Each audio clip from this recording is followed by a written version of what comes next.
Dan's a boomer. We know you're old, Dan, but I'm not that young. Greatest generation.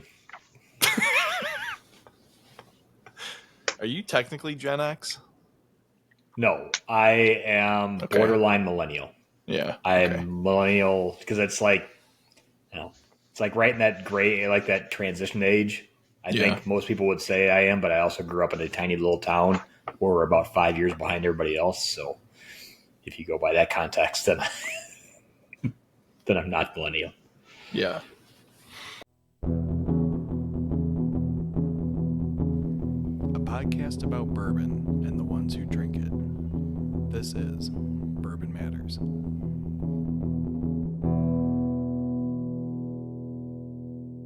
Welcome to Bourbon Matters. I'm Jake. I'm Dan. And I'm Gold Eagle Jake. And this week we are talking about a few different things. We're going to go through some fresh pops that a couple of us have been trying. And then Jake's going to talk about his recent Kentucky trip. And then, maybe some other stuff. So we'll see. Who knows where this will go? Were you down in Kentucky doing store picks, or what were you doing? I guess you sent a message like you're like, oh, I can't do it. I'm in Kentucky. Well, yeah. So we left Thursday morning and literally just came back like 10 minutes ago. We're recording right now on Saturday afternoon. So we left this morning, got home. Actually got to my parents, if that's why the setup looks a little different. It's my mom's birthday today, so we're hanging out with them tonight. So yeah, 2 quick days. Did a couple barrel picks. I did a Knob Creek barrel pick for a local paddle tennis club who's going to be buying the barrel to give out to their members. Paddle tennis, is that just like a classier way of saying pickleball? No, it's been around a little bit before pickleball, but it's mostly in like private clubs because the courts are pretty expensive. You can't just like turn a tennis court into a paddle court. Like they actually have a cage and walls around it and like heated floors, and it's meant to be played in the winter time. But yeah. So they pick a barrel every year to offer to their members. So that's kind of cool. They want to do Knob Creek this year, so we went to Jim Beam yesterday and did that.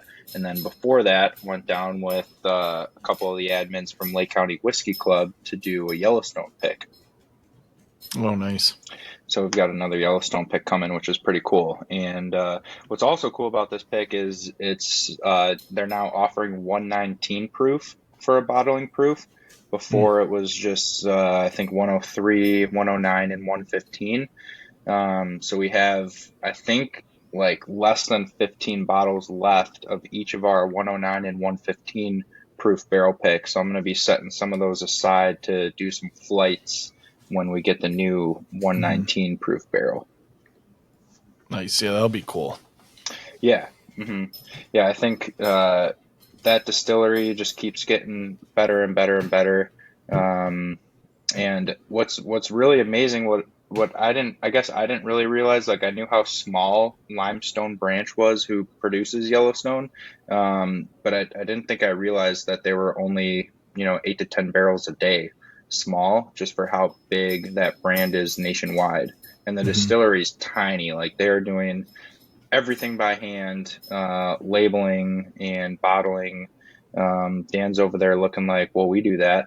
No, they're doing a lot more than we are, though. No, but yeah. They do more in a day than we do in a week. So that brand's been around since 1870, and they are still. I mean, they're everywhere in the country, and they're still operating on that small of a scale. I'm sure that's going to change because they're now owned by MGP, so I'm sure they're working to scale up, possibly. But it's a cool place to go and visit. It's right by Maker's Mark. Mm-hmm. But yeah, so that was something to look forward to then. Something to look forward to. And we named this barrel the Ghost Barrel because once again, we told Spooky. them, no, well, we are hoping it comes in by Halloween. That would be ideal. But the Ghost Barrel, because they only laid out 3 samples for us, and then we were torn between 2, and we didn't really loved one more than the other one enough. So she was like, here, how about a fourth barrel? Brings out another sample, and then we blinded all three of those, and we all liked the fourth barrel. Mm. So it was unanimous, which was very cool. Nice. Mm-hmm. So yeah, quick trip. Nothing too much to report on there. Did a really cool tasting at Heaven Hill right when we got down there. Got to try we did the connoisseur tasting, so we got to try Heaven Hill 18, Elijah Craig Barrel Proof, Pikesville, Elijah Toasted, and then their select stock, which changes every couple of months. But the one that we tasted there was a blend of 7 and 12-year Elijah Craig finished in an Armagnac cask for 4 years. Oh, wow. And that was really, really good.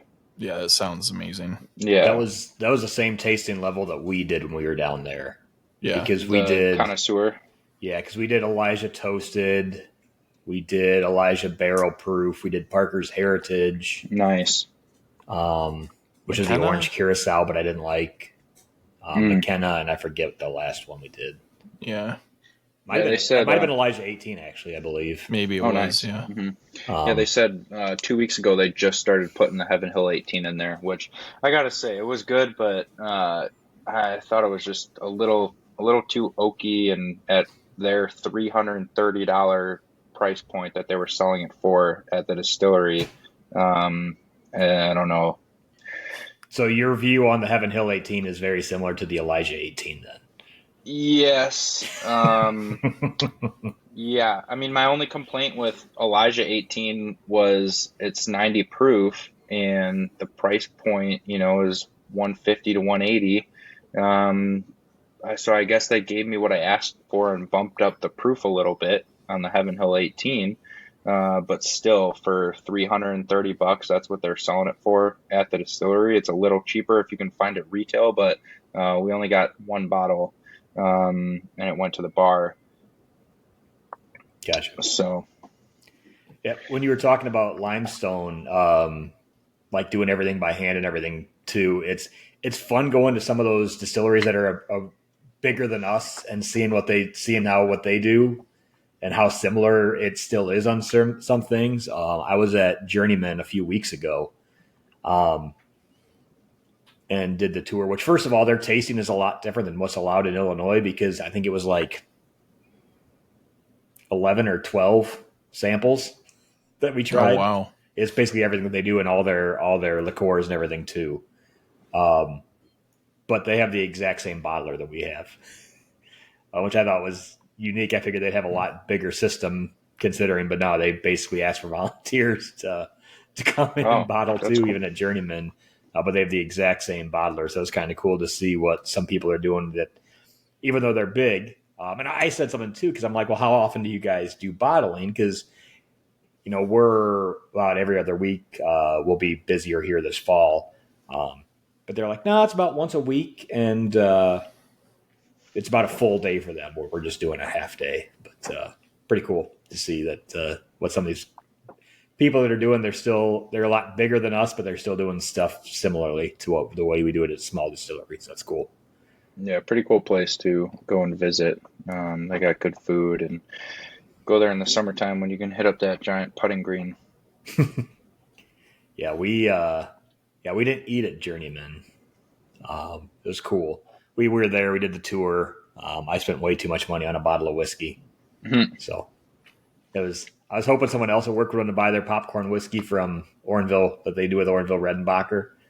But no one did at the distillery, so I had to buy it to taste the difference between our blue popcorn and their popcorn. So, but quite a bit difference. Theirs is a lot younger, and it's only 52% corn. So,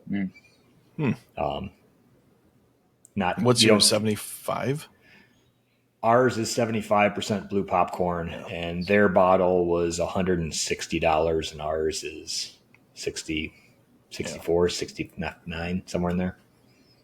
But so a little difference on that. I didn't realize how young Journeyman stuff was either.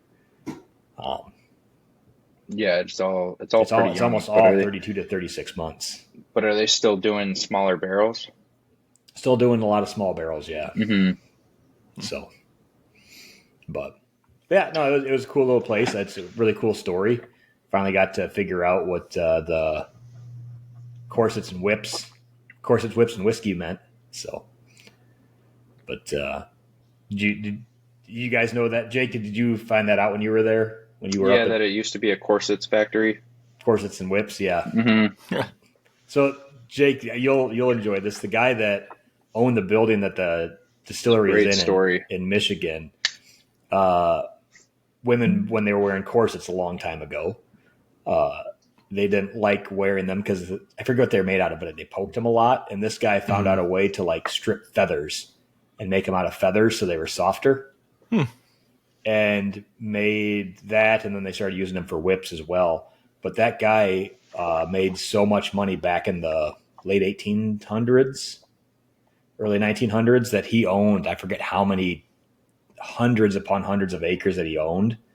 And when he died, he had a lot of it donated back to the state. So like the dunes that are in Michigan are part of his former property that he donated to the state. Huh, that's interesting. And kind of also, cool story. What's very interesting about his story, which I don't know if they told you this, but he was very anti-alcohol. Yes. Yep. He bought all the liquor licenses. So he like lobbied to ban alcohol, which they did. And the only way they would do it is if he paid for all the liquor licenses and then paid the tax revenue that the state was going to lose by banning alcohol. And he was like, no problem. I'll pay all of that. I hate alcohol so much that, we're going to ban it here. And then what do you know? Now there's a distillery in his old factory in his hometown. Somebody's rolling. That's exactly what they say. He's rolling around in his grave, just watching whiskey getting made there.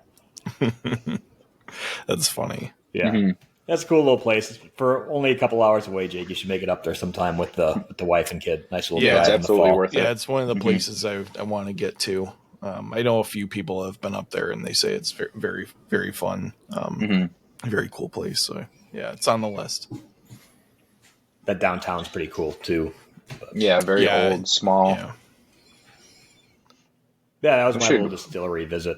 Not nearly as exciting as Kentucky, but was able to swing through and see it. And fun. Now, have you been to the Valpo one, Jake, or no? I have not. Is that open yet? I think so. And they've been making whiskey there because the popcorn whiskey does say Valparaiso on it. Does it? Yeah. I think they were also planning on making beer there too. Yeah, because I tried some of their beer when I was there as well. I haven't been there since they've had beer, but I remember when they were planning on opening it, they were talking about how they were going to have a brewery at the Valpo one too. Yeah, they gave me some of their beer, which is decent. Mm-hmm. I would expect it to be good if they're already making it for their whiskey. Yeah.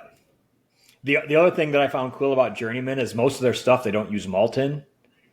And the few mash bills that they had that did include malt, they use so little of it, they just dump it in 25, or they pour in 25-pound bags into the mash tun, which I thought was interesting.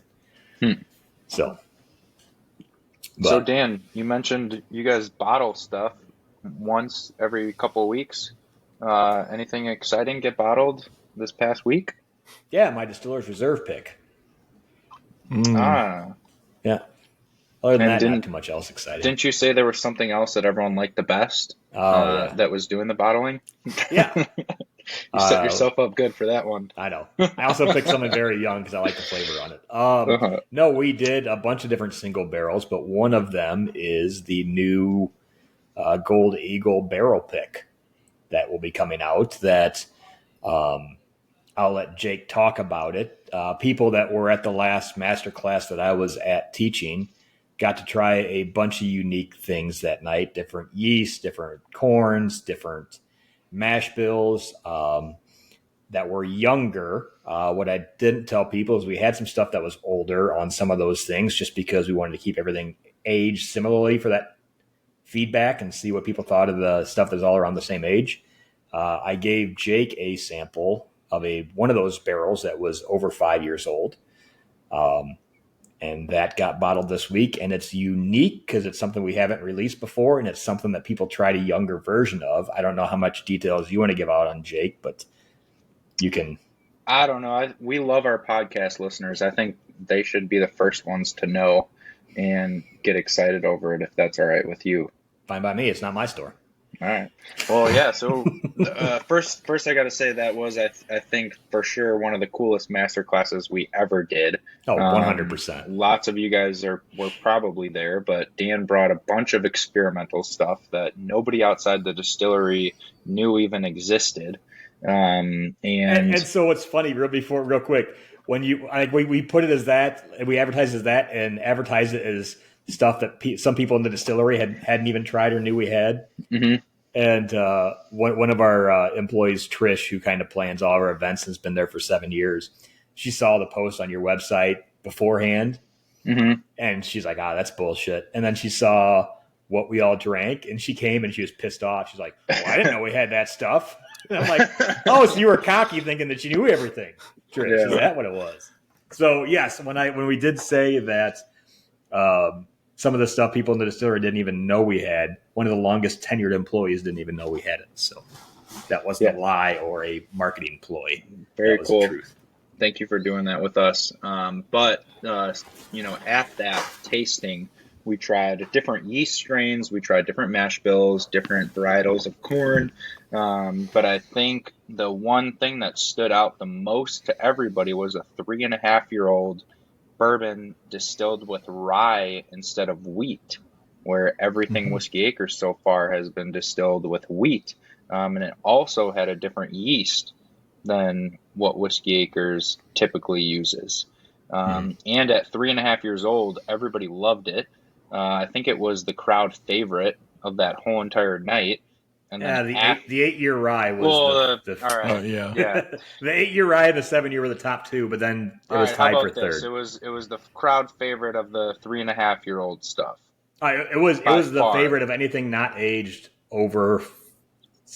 I mean, the only things that were 7 and 8 years ranked higher. Other than that, everything else. There was some 5-year-old stuff in there that didn't rank as high. So anyway, we tried that sample. People really loved it. Dan, at the end of the tasting, told me that he had an older barrel that could be available as a single barrel of that same yeast and that same mash bill with rye instead of wheat. We tasted it and bought it instantly. I think that kind of sums it up. And it's also the first. That was at Barrel Proof, right? That sample. It was the first thing at Whiskey Acres, Barrel Proof, that was just absolutely perfect and ready to go. Because with our other barrels, we kind of did some different tweaking with proofing, but that never even crossed our minds. We were just like, nope, this one's ready to go right now as it is at Barrel Proof. So that's going to be a treat when that comes in pretty soon. Yeah, it's pretty stellar. I'm hoping to see more of the rye bourbon mash bill in the future. There's a decent amount. Are you guys going to create a new label for the rye bourbon?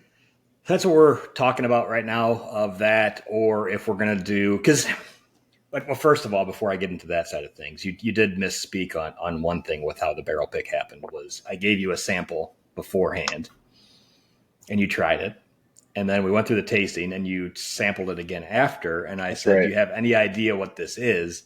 And you said, no, but I like it, because everything that night was top secret. So I didn't tell you what it was until after you said that you really liked it. And then I said it was different mash bill. I forgot we did taste it before the tasting. But it was cool because even though you tasted 3.5, you still, we tasted a lot of different things too, but it would have been hard to pinpoint that it was rye in it instead of wheat. So it's a 75 corn, 15% rye, 10% malt. In terms of the bottling, what we're going to do, because our bottles say wheat on it, so I know Jake's got a little sticker he's putting on the bottle for the store, or maybe. But we're debating about what we're going to do, if we're going to do a new label. In the past, stuff like this we would put in, when we were doing experimental grains, we have 375 milliliter bottles. That's what our maple syrup cask finish used to come in as well, too. It's got the state of Illinois on it. And then we just put on the bottom what type of corn or what it was, and we could call that the rye mash bill, bourbon with rye mash bill.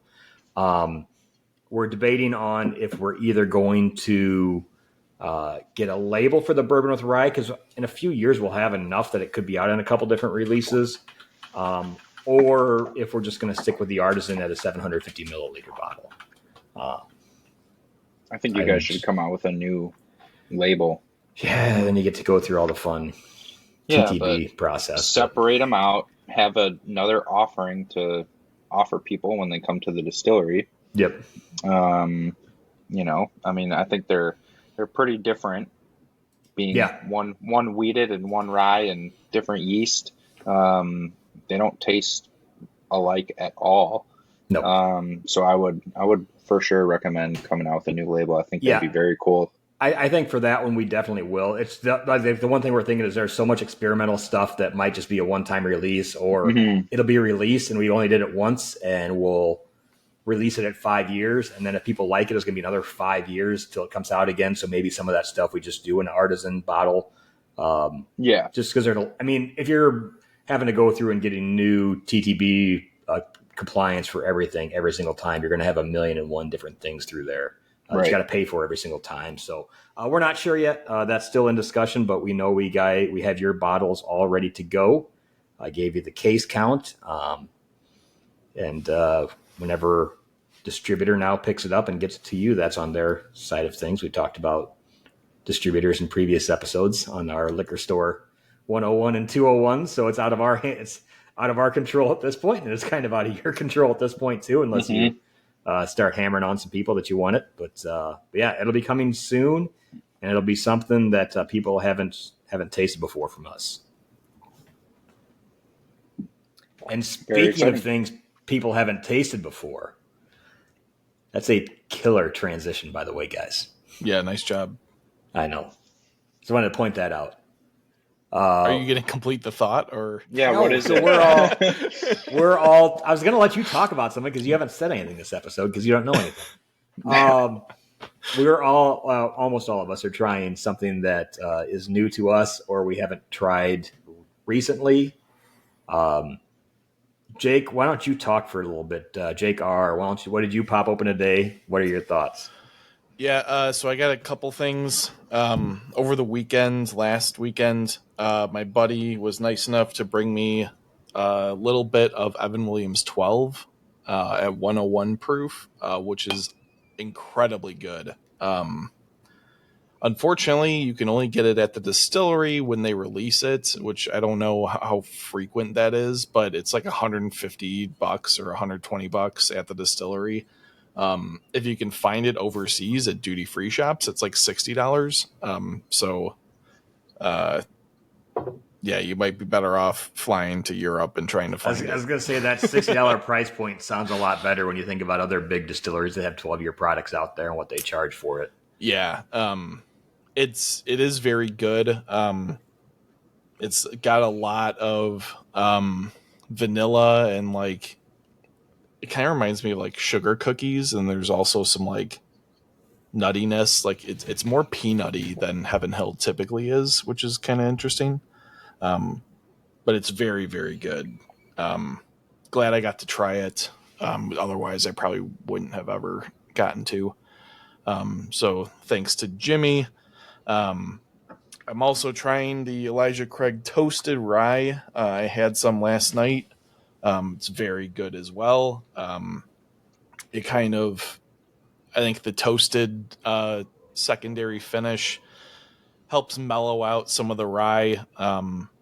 It's still got that like spiciness, but it's a little bit more baking spice heavy, and the toasted notes kind of help accentuate those in like a nice way, but it kind of tampers down some of the stuff that people don't like about rye. So if you haven't tried the Elijah Craig rye, I'd suggest the normal Elijah Craig rye, and then the toasted rye is also very good. It's probably going to be on shelves everywhere, like regularly, fairly soon. Right now it might be tough to find, but in a couple months it will probably be pretty easily available. I want to make an old fashioned out of it. I haven't gotten around to it yet because I just got the bottle. That's probably really good. yeah, it'd probably be absolutely phenomenal, especially with some like maple syrup. I think that would be like perfect. So I actually tried it when I was down in Kentucky last couple days. Somebody found one down there, cracked it open. Very good. We should be getting it soon. And yes, it's going to be just like the Elijah Craig toasted bourbon, where it might be a little hard to find at the beginning, but just give it a couple months when they catch up and get it all across the country. It should be easily accessible. Mm-hmm. Which is good because it shouldn't really be a limited thing. Mm-hmm. Why would I be surprised that Jake's new pop was a Heaven Hill product? Trying new things. Let's just 2 Heaven Hill products. Yeah. Like I could have talked about the what did I have? Springbank 12 cast strength. That was also phenomenal. But nobody wants to hear me talk about Scotch, so I do.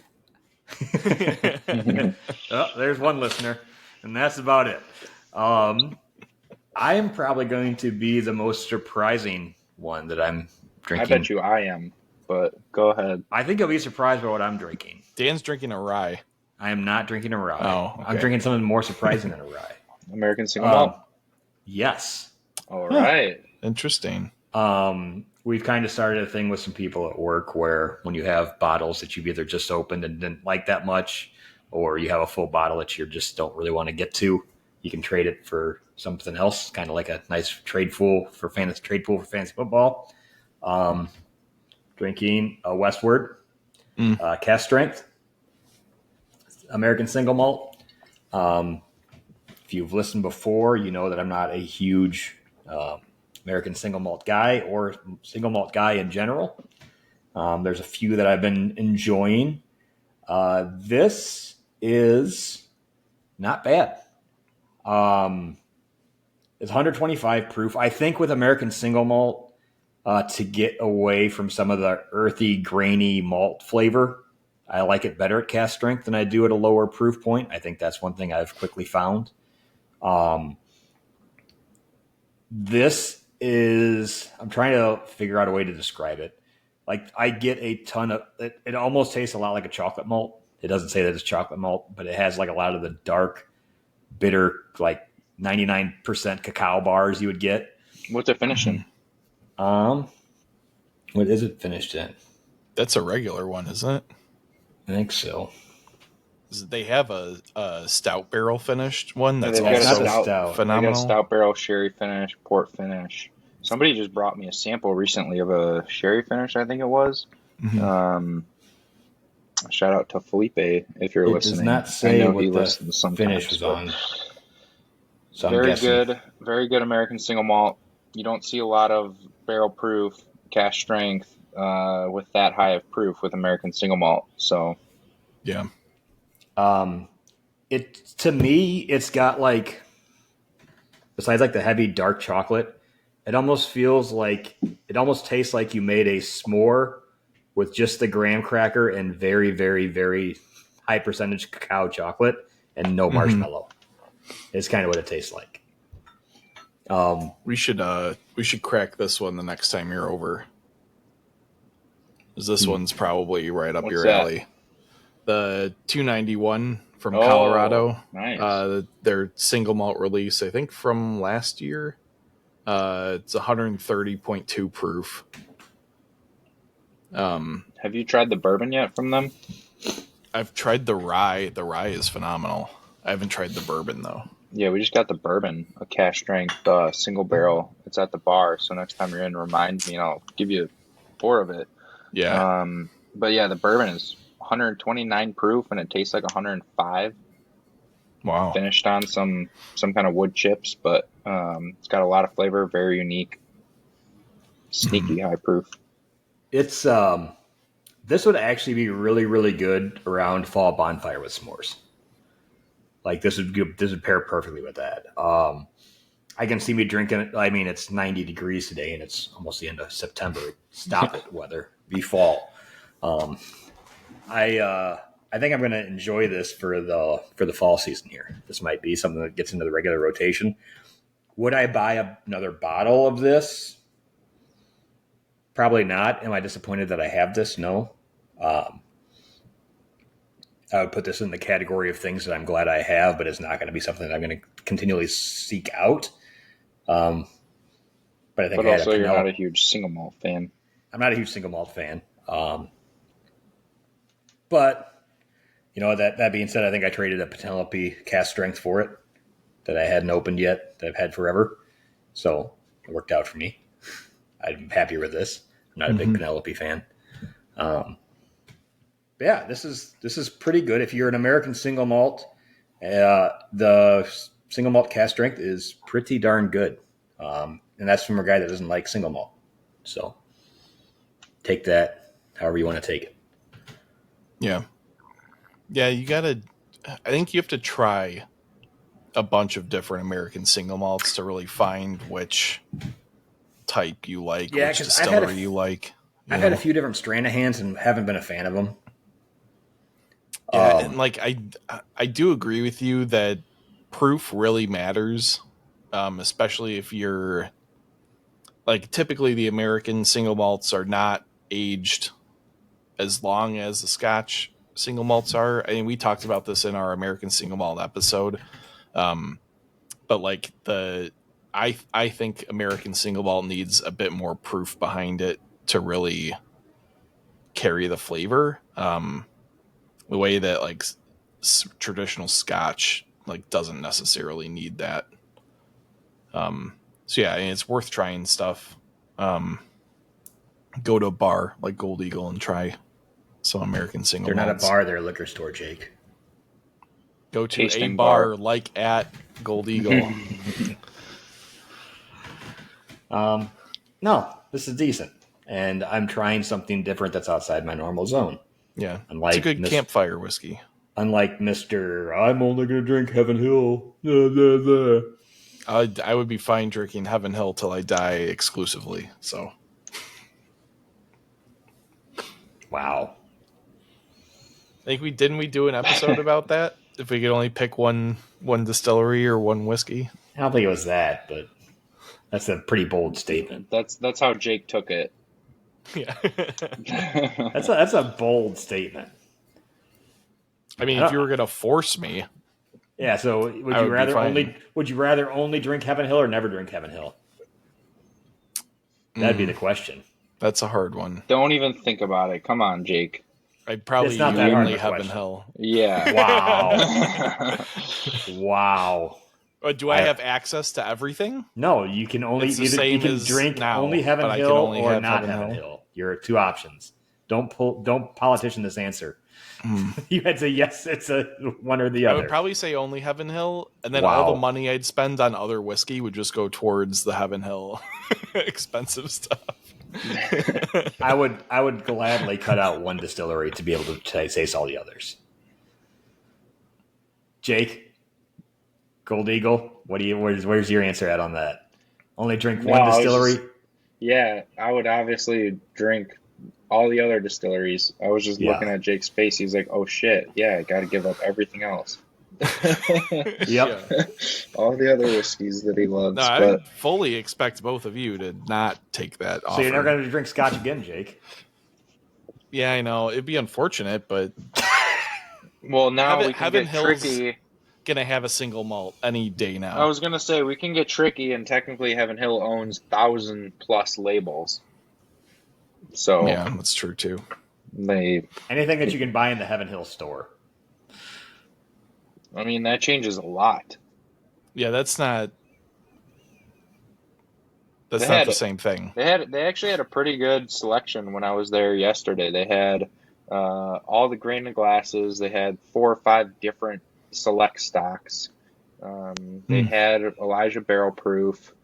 We're getting ready for bourbon toasted and beyond. rye, toasted bourbon. Yeah, they had just about everything you could ask for except for the Parkers, and it's probably Did you get mellow corn when you were there? No, we sell it. Why would I get it there? Because it's a distillery.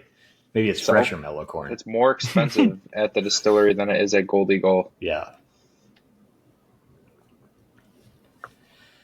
All right, Jake, what are you drinking tonight? All right. Or this afternoon or whatever the time it is. Well, of course, one of my bottles has to be a Gold Eagle barrel pick, but Oh, the shocker. other one might be a little shocking. So as I mentioned before, I'm at my parents', so my selection is a little bit limited. My dad likes what he likes, and he doesn't go crazy and like to try too many new things. But one bottle that he really likes is Angel's Envy. So I saw he had a couple bottles stashed of our last Angel's Envy store pick. Mm. So I figured it'd be a good time to revisit this one because we just picked one with Lake County Whiskey Club. And I was reading in an online forum that supposedly there's only 2 barrel picks of Angel's Envy coming to Illinois. That's not true because they didn't include us as one of those 2, but we can assume that there's not going to be much of it. And I do think the barrel picks of Angel's Envy are sleeper bottles, especially considering that their cash strength limited releases are so hard to come by and cost $300, where this bottle costs under $100, and it's almost at the same proof as their cash strength. So revisited this one real quick. It does not have a lot of port, and I think that's why I like it so much, because it almost just tastes like a straight whiskey. And if I remember correctly, they did say that this one was only in the port barrel for about a month or 2, where normally they finish for 3 to 6 months. So we do have another one of those on the way. There's not going to be much that hits Illinois, so keep an eye out for that one. But the one that might surprise you, because it is just a basic everyday bourbon off the shelf, is regular Michter's bourbon. Saw this sitting in the cabinet.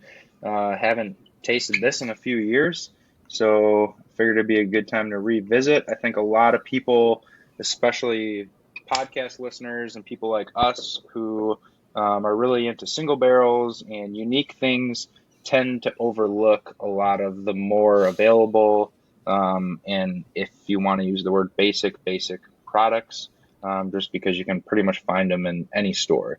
But I do think for its availability, for its $50 price point, this is a really, really good bourbon, and it kind of reminds me of like a hybrid between MGP and Kentucky because you get a ton of spice, but you also get a little bit of that Kentucky nuttiness, and it's kind of like a perfect balance right in the middle.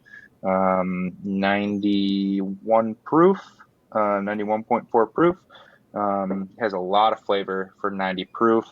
No offense to Buffalo Trace, but I think this has way more flavor than a regular Buffalo Trace product. It is a little more expensive, but it's a lot bolder, and maybe not as smooth for those of you who like Buffalo Trace for its light and smoothness.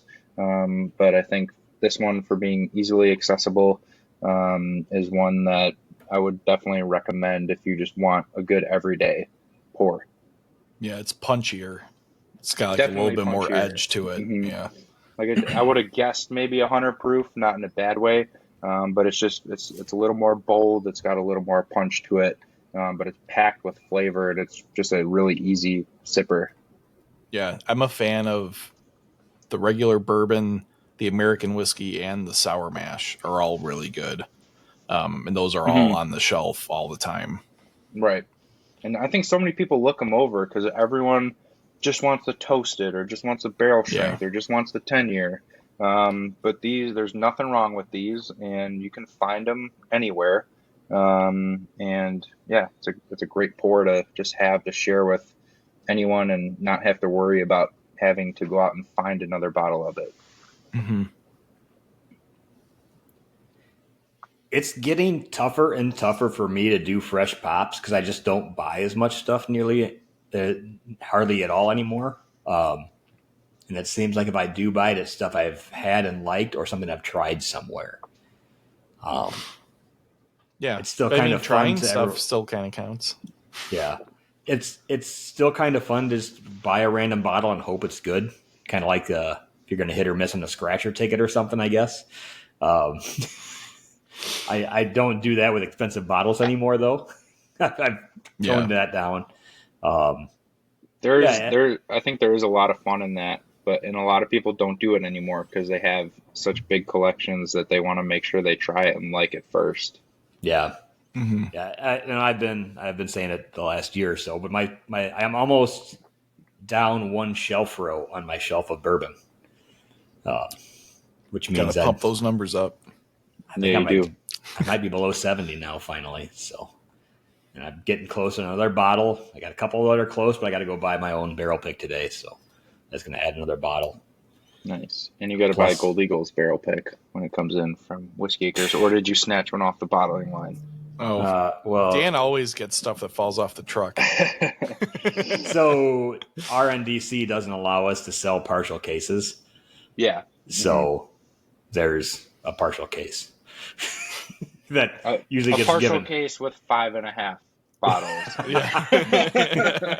Well, I think it actually was almost 5, but then one of them we use for, whenever you get to come out, you get to try everything you bottled afterwards. So I think there's 4 actual full bottles sitting there. So one of those might sneak its way into my car. But I'll still come to the store and support like I always do. Yeah. Plus, also, I guess, if we're going to be talking about upcoming things, we've talked about the barrel pick coming to the store. We're getting to our season at Whiskey Acres, where we have a couple unique things that'll be coming out. So, and one probably be the first time it's talked about publicly. We're waiting to do an announcement to do it with somebody else. But we will have October 25th is when our Bloody Butcher comes out. So we'll have a big party that day. December 6th is when our Blue Popcorn will come out. And November 15th will be our second annual release of our Northern Illinois bottle. So if people didn't know about this last year, it's distillery only. We're going to try and be able to have some online at CO Box or something, just because so many people wanted it shipped last year. And if you're in Illinois, you can't ship spirits. We'll give some to us and we can ship it. we work with NIU Athletics, and we do a special blend with them. And then the bottle on the front, it's got the red, white, and black for the Huskies. And then on the back, it's got the Husky logo on it, and it's a fundraiser we do for NIU Athletics. So it's pretty cool to have. It's just it's a normal 87 proof bourbon, but it's special selected barrels. And then a bunch of the majority of the proceeds go to NIU Athletics. My dad liked that one when I got him for Christmas last year. So we'll be doing that again, and that'll be the 15th. We'll release it, and I believe same thing we did last year, where a bunch of coaches and the AD will be there to sign bottles. The Husky was there, a bunch of stuff was going on, but nice, cool thing we get to do with the college. So we'll have that coming out November 15th. We'll be doing a press release with NIU here soon as well on that. But if you got a bottle last year, or if you are an NIU fan or grad and didn't get one last year, we'll have them out again this year. Went way better than expected. We had no idea what to expect, and it went really, really well. And plus now riding the high at NIU in the top 25 and knocking off Notre Dame. I was going to say, yeah, you better make a little bit more this year. Yeah, I know we're ordering bottles right now, so I'm not sure what the bottle count is going to be this year. But yeah, a lot of it was funny because I handle a lot of our social stuff, and then the Sunday after the game, I had a post scheduled for just normal football stuff because it's the first football Sunday. And Trish is like, I was going to post about NIU today. I'm like, delete mine. This will be way bigger when figures last year's bottle. So, but no, it's fun times down in DeKalb. It's that every day a tiny little MAC school knocks off one of the big national powerhouses. That's one of the biggest names in college sports. So have some fun with it. And we were in talks about doing it. And I think the timeline got moved up a little bit after that victory. Get it while it's hot. Yeah. So, but no, it's a cool thing to do. It's like I said, it helps raise money for NIU athletics, which I think they're going to do they'll probably get a lot of donations this year outside of stuff like this, just because of the notoriety for knocking down Notre Dame and seeing, back in the late aughts in 2000, They were Orange Bowl, and we had really good players coming through. So good to see NIU in the top 25 again. Nice to see your That's local cool. little college doing big things. So that's what we got coming forward at Whiskey Acres. Jake, if people want to buy the special rye mash bill barrel pick that's coming to Gold Eagle, how can they do that? Damn, I thought you were going to say the NIU that's coming to Gold Eagle. That's distillery only, my friend. Well, keep an eye out because, yes, that Whiskey Acres barrel pick will be coming very soon, along with the other things we talked about, the Yellowstone Ghost Barrel and the Angel's Envy barrel pick. But follow us on Facebook and Instagram. Instagram at Gold Eagle Wine, Facebook at Gold Eagle Spirits. Go to goldeaglewine.com, download our app on the Apple App Store or Google Play Store to see our entire inventory and shop online. Come visit us at the tasting bar, as Jake R. mentioned. But where can we find all Bourbon Matters stuff? You can find us on Spotify, Apple, Google Podcasts, or wherever you get your podcasts from. You can watch us on Spotify and YouTube. Check us out on Facebook and Instagram at Bourbon Matters. Leave us comments. We've had comments on both of our liquor store episodes. So thank you for those. It was nice to help drive some of the conversation. I look forward to talking to people at the bar about that. And whatever else the people want to talk about when I'm there. It's always fun to talk to listeners. And in case anyone's wondering, it's Batman Day. That's why I'm wearing my Batman shirt. Why is it Batman Day, Jake? Because September 21st is Batman Day. What Batman's the best Batman?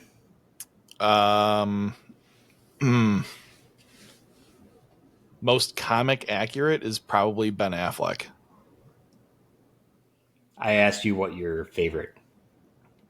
He might be my favorite. It's a toss-up between Affleck and the Christopher Nolan movies. Christian Bale. Christian Bale. I could not remember his name. Thank you. You host a movie podcast? Yeah, I do. Wow. It's out every Monday. Movie Matters podcast. Sounds like your research into that is just as good as your research into whiskey stuff when you do things. Well, we're watching old movies in that. All right. Well, enjoy your Batman Day. Just thank God you didn't say Robert Pattinson. No, I didn't mind that movie. It was good. I just don't. I think he's not as violent as Batman needs to be. He's way too emo. We'll see in the next one that's coming out in like 2 years. Jeez. All right, guys. Well, good to catch up on some storytelling. Good to try some new whiskeys. Cheers, boys. Cheers. Cheers.